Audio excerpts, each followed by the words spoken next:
Hi കൂട്ടുകാരെ, എല്ലാവർക്കും ഇന്നത്തെ ബ്ലോഗിലേക്ക് സ്വാഗതം. എല്ലാവരും സുഖമായിരിക്കുന്നു വിശ്വസിക്കുന്നു. അപ്പോൾ നമ്മളിന്ന് വാഴത്തോട്ടത്തിൽ നിന്നും തുടങ്ങാമെന്ന് വിചാരിക്കുകയാണ് ബ്ലോഗ്. വാഴത്തോട്ടം എന്ന് വെച്ചാൽ നമ്മുടെ വാഴത്തോട്ടമല്ല കേട്ടോ, വേറൊരാളുടെയാണ്. ഇത് നമ്മളെ വീടിനോട് അടുക്കളയോട് ചേർന്നുള്ള വാഴത്തോട്ടമാണ്. അപ്പോൾ രാവിലത്തെ പ്രഭാത കർമ്മങ്ങളെല്ലാം കഴിഞ്ഞു. അത് കഴിഞ്ഞ് രാവിലെ ഇനി കാപ്പി ഉണ്ടാക്കാൻ പോവാണ്.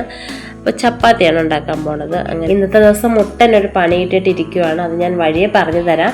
അപ്പോൾ ഇന്ന് അബിക്കുട്ടന് സ്കൂള് അടച്ചു കേട്ടോ, വെക്കേഷനാണ്. അതുകൊണ്ട് തന്നെയാണ് ഞാൻ ചപ്പാത്തി ഉണ്ടാക്കുന്നത്. നമുക്ക് ലേറ്റ് ആവുമല്ലോ.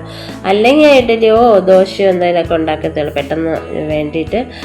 പിന്നെ ചായ അടുപ്പത്ത് വെച്ചു. നമ്മൾ ചപ്പാത്തിക്ക് കടല വെള്ളത്തിയിട്ട് കുതിർത്താൻ വെച്ചതാണ്. ഇനി കടല വേവിക്കണം. അപ്പോഴത്തേക്കും ചായ റെഡിയാക്കി ചായ കഴിക്കാൻ പോവാണ്. ചായ കഴിച്ചുകൊണ്ടിരുന്നപ്പോൾ ജിത്തൂട്ട് എഴുന്നേറ്റോട്ടെ. ജിത്തൂട്ടിന് രാവിലെ 5 മണിയൊക്കെ ആകുമ്പോൾ ഉറക്കണിക്കൊക്കെ ഉണ്ട്. എൻ്റെ കൂടെ എഴുന്നേക്കും. പിന്നെ കിടന്ന് ഒരേ കളിയാണ്. അത് കഴിഞ്ഞ് കാപ്പിയെല്ലാം കുടിച്ചൊരു 9-10 മണിയാകുമ്പോൾ അടുത്ത ഉറക്കം തുടങ്ങും. അപ്പോൾ ആൾ നല്ല കളിയിലാണ്. ആ സമയം കൊണ്ട് ഞാൻ കറി വയ്ക്കാനുള്ള തിരക്കിലാണ്. അപ്പോൾ കടല അടുപ്പത്ത് വെച്ചു. ശശിയേട്ടനൊന്ന് ജോലി ഉണ്ട് കേട്ടോ. അപ്പോൾ രാവിലെ കാപ്പി കുടിച്ചിട്ട് പോകും. അടുത്ത് തന്നെയാണ് ജോലി. അതുകൊണ്ട് ഉച്ചയ്ക്ക് വീട്ടിൽ കഴിക്കാൻ വരും. അതുകൊണ്ട് കാപ്പി മാത്രം രാവിലെ വെച്ചാൽ മതി. ഇങ്ങനെ നമ്മൾ കടലക്കറി വെക്കുവാണ്. കടലക്കറി നമ്മളിന്ന് പൊടിയൊക്കെ ചേർത്താണ് വെച്ചത്.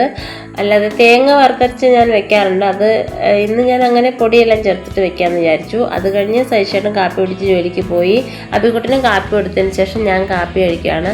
അപ്പോൾ ജിത്തൂട്ടൻ്റെ അടുത്ത് ഇങ്ങനെ ഇരുന്ന് കളിക്കുവാണ് കേട്ടോ. അത് കഴിഞ്ഞിട്ട് നമുക്ക് ഉച്ചയ്ക്കുള്ള മീനിന് കിട്ടിയ ചാളയാണ്. അപ്പോൾ ചാള നമ്മൾ കറി വെച്ചു. കറി വെച്ചിട്ട് അത് ചോറും കറിയും നമ്മൾ വേറെ അടുപ്പിലാണ് വെക്കുന്നത്. പിന്നെ മീനും വറുത്തു. അതിനുശേഷം നമ്മൾ മുട്ട പൊരിക്കാനായിട്ട് ഗ്യാസ് കത്തിച്ചപ്പോഴാണ് ഗ്യാസ് തീർന്നത്. ഇതാണ് എനിക്ക് കിട്ടിയെന്ന് മുട്ടൻ പണിയെന്ന് പറഞ്ഞത്. അപ്പോൾ വല്ലാത്തൊരു അവസ്ഥ ആയിപ്പോയി. കാരണം നമുക്കിപ്പോൾ ഗ്യാസിനൊക്കെ നല്ല ഡിലേ ആണല്ലോ. അപ്പോൾ ഗ്യാസ് ഓർഡർ ചെയ്താൽ ഒരുപാട് താമസമാണല്ലോ.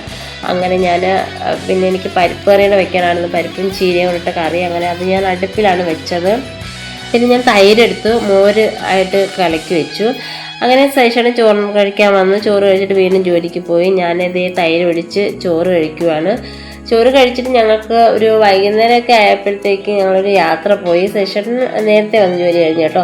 അങ്ങനെ ഞങ്ങൾ ശേഷൻ്റെ പെങ്ങളെ വീട്ടിൽ പോകണം. അവിടെ ഒരു ചടങ്ങുണ്ടായിരുന്നു. അങ്ങനെ പോകുന്ന വഴിക്ക് നല്ല ദാഹം. അങ്ങനെ വഴിയിൽ വെച്ചിട്ട് മോര് കുടിക്കാൻ കയറിയതാണ്. ഞാൻ സർബത്ത് മേടിച്ചു.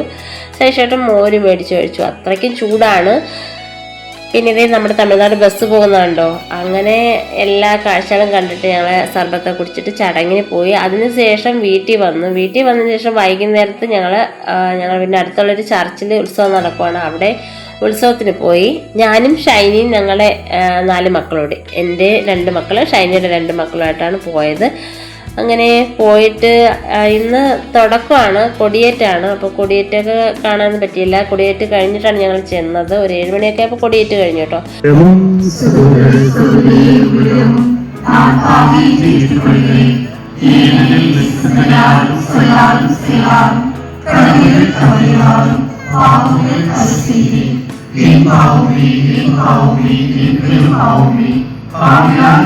അങ്ങനെ പിന്നെ നമ്മൾ കുറച്ച് നേരം അവിടെയൊക്കെ കറങ്ങി നടന്നു.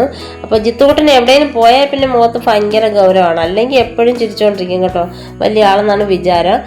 പിന്നെ നമ്മൾ ഐസ്ക്രീം കഴിച്ചു, പാനിപ്പൂരി കഴിച്ചു, ചുറ്റി നടന്നിട്ട് വീട്ടിലേക്ക് പോകാനുള്ള പ്ലാനാണ്. അപ്പോൾ ഇതൊക്കെയാണ് ഇന്നത്തെ വിശേഷങ്ങൾ. അപ്പോൾ നമ്മുടെ വീഡിയോ കാണുന്ന എല്ലാവരും ഒന്ന് സബ്സ്ക്രൈബ് ചെയ്ത് സപ്പോർട്ട് ചെയ്യണം. അപ്പോൾ എല്ലാവർക്കും നല്ല ദിവസം നേർന്നുകൊണ്ട് നിർത്തുന്നു. Thank you.